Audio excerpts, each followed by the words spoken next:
Harjo nggih. Pertama-tama kenalan sudah kenal semua nggih Bu nggih. Saya Bu Mulyani, Bidan Desa Karangharjo nggih. Di sini saya mau memberikan penyuluhan kesehatan tentang perkembangan kehamilan dan tanda bahaya pada kehamilan serta penata laksanaannya nggih. Yang pertama-tama tentang perkembangan kehamilan. Jadi mulai kapan sih perkembangan kehamilannya gitu? Jadi pembuahan itu terjadi 2 minggu setelah menstruasi nggih. Jadi misalkan jenengan terakhirnya kapan? Teng buku mriki kan wonten to nggih.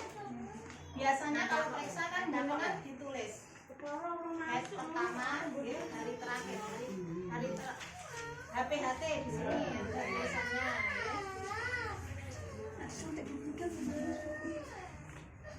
halaman 2.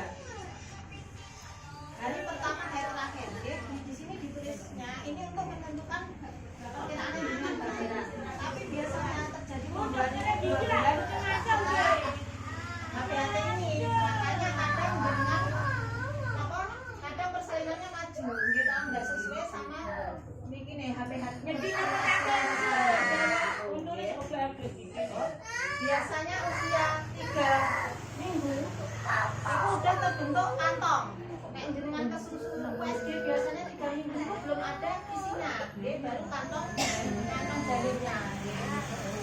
Kalau usia 4 bulan sudah mulai ada cetaknya, kantong jalurnya.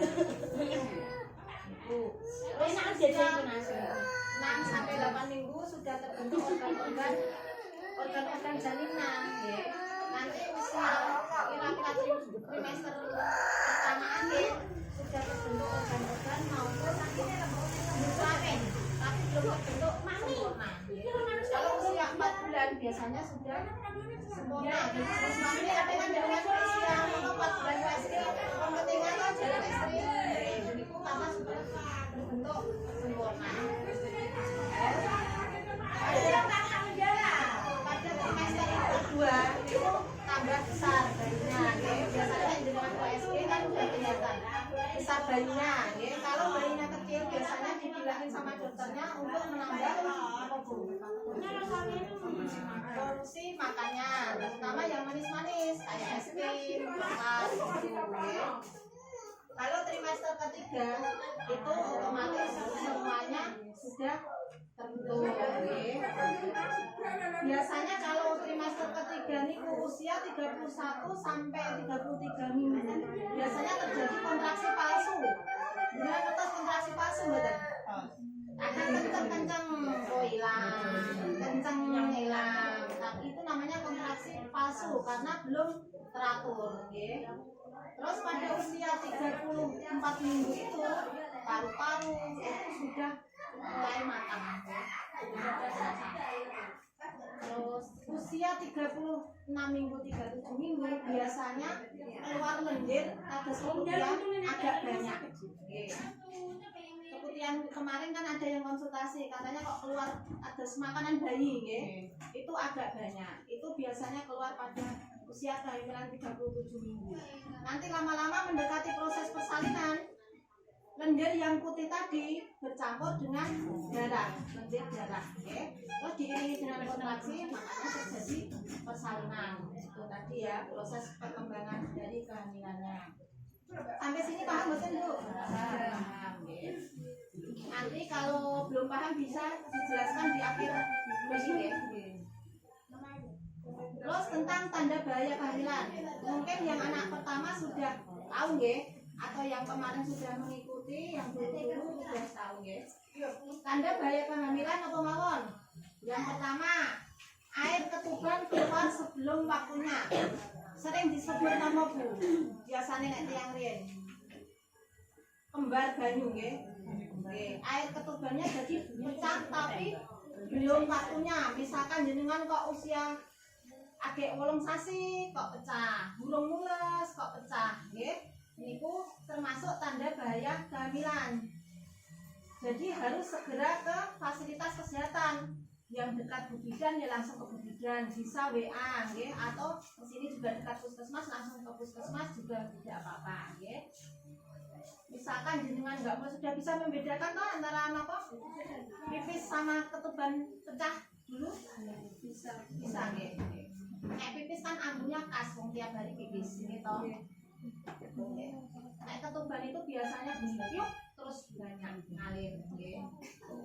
Terus muntah terusan dan tidak mau makan nggih. Misalkan jenengan kok mual-mual terus muntah sampai nggak mau makan sampai lemes gitu, otomatis itu sudah tanda bahaya kehamilan. Karena apa, asupan makanan kagum jenengan kagum bayinya buat nonton nggih tidak ada.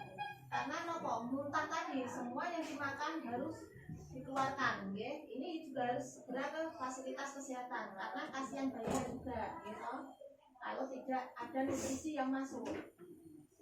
Terus bengkak kaki, tangan, dan wajah, jadi seluruhnya bengkak ya. Mukanya bengkak, tangannya bengkak, kakinya bengkak, disertai dengan tensinya tinggi. Jenengan kan tiap bulan kalau periksa mesti ditensi toh Bu ya. Tensi yang dikatakan tensi tinggi itu berapa? 130/90 itu sudah dikatakan tinggi nggih. Jadi jenengan misalkan periksa tensinya segitu harus sudah waspada nggih, harus sregep kontrol tensi, harus sregep periksa nggih. Itu sudah termasuk tanda bahaya nggih. Jadi paling enggak seminggu sekali kontrol tensi, sudah enggak apa-apa nggih. Terus perdarahan nggih. Jadi misalkan jenengan hamil tapi mengeluarkan darah, itu juga tanda bahaya. Nggih, perdarahan itu ada dua, perdarahan apa? Perdarahan hamil muda, nggih, sama perdarahan itu kan ada perdarahan karena apa niku? Misalkan hamil muda itu karena apa? Keguguran, apa itu ancaman keguguran, nggih. Misalkan hamil muda jenengan mengeluarkan darah, itu harus segera periksa, nggih. Takutnya apa? Kalau dibiarkan bisa menyebabkan keguguran. Terus kalau perdarahan pada hamil tua, itu penyebabnya ada dua, nggih. Yang dulu pernah saya sebutkan, mungkin kalau belum pernah dengar, nggih. Perdarahan karena ari-arinya di bawah, nggih. Kalau USG kan sudah ketahuan kok Bu, pasti sudah dibilangin, Bu ini ari-arinya di bawah, atau Bu ini ari-arinya normal, Bu ini ari-arinya letaknya rendah, pasti sama Bu dokter atau Pak dokter sudah dikasih tahu, nggih. Itu kalau hamilnya semakin tambah besar, kalau ari-arinya letaknya di bawah, itu pasti terjadi perdarahan, nggih. Jadi harus waspada. Penyebab saya perdarahan itu apa, harus dengan waspada. Jadi harus segera ke fasilitas kesehatan. Takutnya apa? Takutnya nanti kalau dibiarkan bisa ancaman buat bayinya juga, gitu. Bayinya bisa nggak ketolong. Buat ancaman buat ibunya juga, nanti ibunya bisa hilang, gitu. Jadi bisa drop. Terus karena solusi plasenta, jadi plasenta lepas sebelum waktunya. Ini kan normalnya plasenta itu lahir kalau bayinya sudah lahir, gitu. Baru plasentanya lahir. Karena kalau perdarahan kenapa itu? Karena solusi plasenta itu bayinya belum lahir, plasentanya lepas duluan, jadi sehingga menyebabkan perdarahan. Perdarahannya kalau di luar nggak kelihatan ya Bu ya. Kalau kadang perdarahan di dalam itu yang menyebabkan shock karena perdarahannya itu.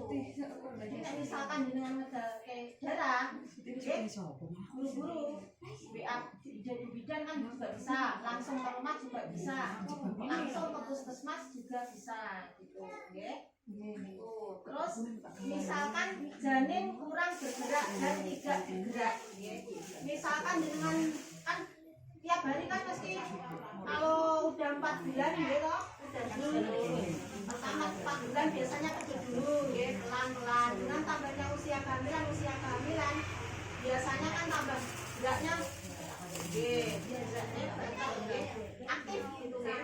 Misalkan kok geraknya nggak aktif, biasanya mau gerak tapi kok nggak gerak, kan harus buru-buru ke tenaga kesehatan, biar diperiksa lebih lanjut. Apakah kadang ibunya yang nggak terasa karena buat kegiatan, atau emang tanda bahaya, atau misalkan jenengan habis jatuh, untuk memastikan bayi jenengan sehat enggak, bisa langsung ke tenaga kesehatan dan biar dilihat. Kalau misalkan kok jangan ditunggu, misalkan ini ya nggak gerak tuh Bu, ditunggu sampai besok, asal nanti besok gerak, nggak boleh, harus segera. Rakitan nanti kalau di bidan bagus, suruh pulang lagi, gitu. Yang penting antisipasi untuk mencegah apa? Biar bayi sehat, bayinya sehat. Terus demam tinggi, demam tinggi ini juga bahaya, kalau misalkan jenengan hamil tapi badannya panas, itu juga harus waspada, harus segera periksa, jangan minum obat warung, nggak boleh minum obat warung, karena obat warung itu kadang bahaya buat janinnya, kan jenengan nggak tahu kandungannya, jadi harus ke tenaga kesehatan, jangan beli obat warung atau disuwuk, betul, sawanan itu nggak harus periksa, nggak boleh ke dukun, harus periksa ke tenaga kesehatan. Soalnya apa? Kalau demam tinggi ini juga pengaruh ke bayinya, jantung bayinya jadi nggak normal, lebih cepat biasanya. Yang disebut dengan fetal bayinya itu ikut stres. Kalau tambah tinggi terus, itu bisa menyebabkan kematian. Jadi harus diantisipasi.